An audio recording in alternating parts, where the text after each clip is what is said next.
Assalamu alaykum wa rahmatullahi wa barakatuh. Que la paix, la miséricorde et les bénédictions d'Allah soient sur toi. Le monde parle sans cesse. Les langues se délient, les doigts s'agitent, les cœurs s'épuisent.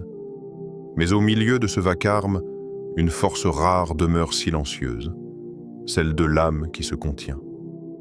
Car la vraie puissance ne crie pas, elle se maîtrise. Le prophète a dit « Le fort n'est pas celui qui terrasse les gens, mais celui qui se maîtrise lorsqu'il est en colère. » Sahih Bukhari, Muslim. Alors demande-toi, combien de fois as-tu parlé quand il fallait te taire? Combien de batailles as-tu perdues non par faiblesse mais par manque de silence? Allah dit « En vérité, c'est dans le rappel d'Allah que les cœurs trouvent la quiétude. » Sourate Ar-Ra'd 28. Le cœur de l'homme est un champ de bataille silencieux. Il se remplit de pensées, de désirs, de blessures que seul le dhikr peut apaiser. Car le rappel d'Allah n'est pas seulement des mots sur la langue, c'est une respiration de l'âme, une lumière qui traverse les ténèbres intérieures. Quand le croyant prononce Subhanallah, Alhamdulillah, La ilaha illallah, c'est tout son être qui se reconnecte à la source. Ibn Taymiyyah disait « Le rappel d'Allah pour le cœur, c'est comme l'eau pour le poisson. Que serait le poisson sans l'eau? Ainsi, le silence devient une adoration quand il est habité par la présence d'Allah. Chaque battement de cœur devient un témoignage, chaque souffle un acte de foi. Et dans ce calme intérieur, le croyant ressent la paix que le monde ne peut offrir. Une paix que ni la douleur, ni la perte, ni la peur ne peuvent être brisées. Le vacarme s'éteint, mais le dhikr demeure, éternel, vibrant, purifiant. C'est là que commence la vraie quiétude. Dans le cœur qui se souvient. Il y a en toi une guerre que personne ne voit. Une lutte silencieuse entre la lumière et l'ombre, entre la voix de ton âme et celle de ton ego. Chaque jour, tu es le champ de bataille d'un combat que nul autre que toi ne peut livrer. Ta colère, ta jalousie, ton orgueil, ce sont les flammes qui veulent consumer ton cœur. Mais chaque mot retenu, chaque envie maîtrisée, chaque prière prononcée dans la solitude est un coup d'épée contre ton nafs.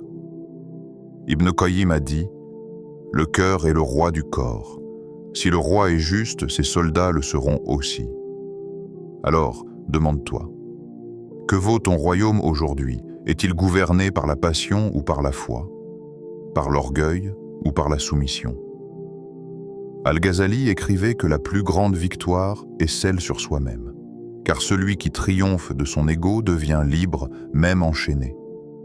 Et Ibn Taymiyyah affirmait « Le véritable prisonnier est celui dont le cœur est captif de son désir. » Regarde en toi, ton silence, ton dhikr, ta patience sont les armes d'un soldat d'Allah.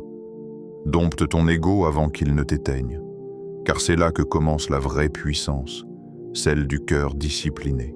Les califes bien guidés, radiyallahu anhum, étaient des hommes façonnés par le silence, la réflexion et la crainte d'Allah. Abu Bakr as-Siddiq, radiyallahu anhu, le plus doux des compagnons, plaçait souvent un petit caillou dans sa bouche pour se rappeler de ne pas prononcer de paroles inutiles. Il craignait que chaque mot prononcé ne devienne un fardeau au jour du jugement. Umar ibn al-Khattab, radiyallahu anhu, malgré sa puissance et son autorité, pleurait seul la nuit en disant « Si Allah ne me pardonne pas, que me restera-t-il » Son silence n'était pas faiblesse, mais lucidité. Uthman ibn Affan, radiyallahu anhu, passait des heures à méditer sur le Coran jusqu'à ce que ses yeux se remplissent de larmes. Quant à Ali ibn Abi Talib, radiyallahu anhu, il disait « La langue du sage est derrière son cœur, et le cœur de l'insensé est derrière sa langue. » Leur grandeur ne résidait pas dans le bruit de leurs discours, mais dans la pureté de leurs intentions et la sincérité de leur cœur. Chacun d'eux avait compris que le silence, quand il est habité par la crainte d'Allah, vaut plus qu'un flot de paroles dénuées de lumière. Le silence du croyant n'est pas vide. Il est un sanctuaire intérieur où se mêlent les soupirs du repentir et les échos du dhikr. Dans ce silence, le cœur parle sans mots, et Allah entend sans qu'aucun son ne s'élève. Chaque larme versée dans le secret du sujud devient un témoignage d'amour, un sceau de sincérité qu'aucune oreille humaine ne perçoit. Le croyant se tait, mais son âme récite des sourates que seul le ciel comprend.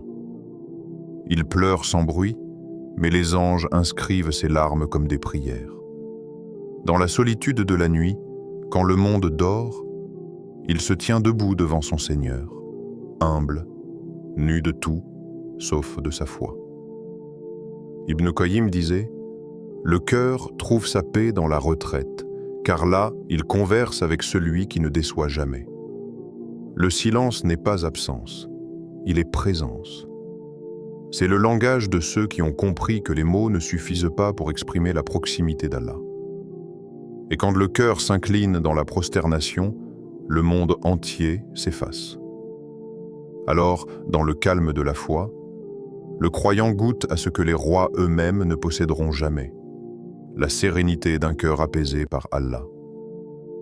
Le feu façonne l'acier, l'épreuve façonne l'homme.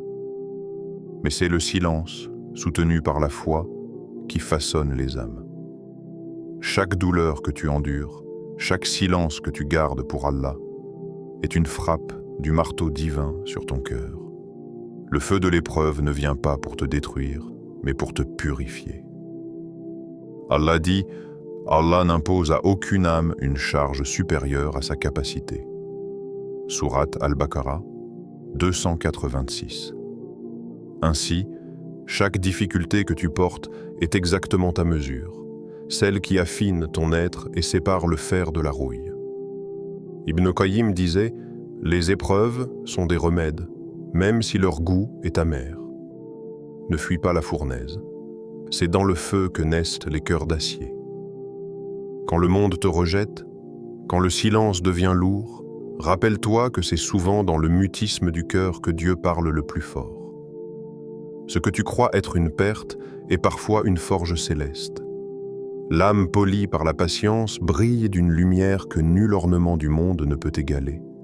Car au bout du silence et de la douleur se trouve le plus grand honneur, être façonné par la main d'Allah lui-même.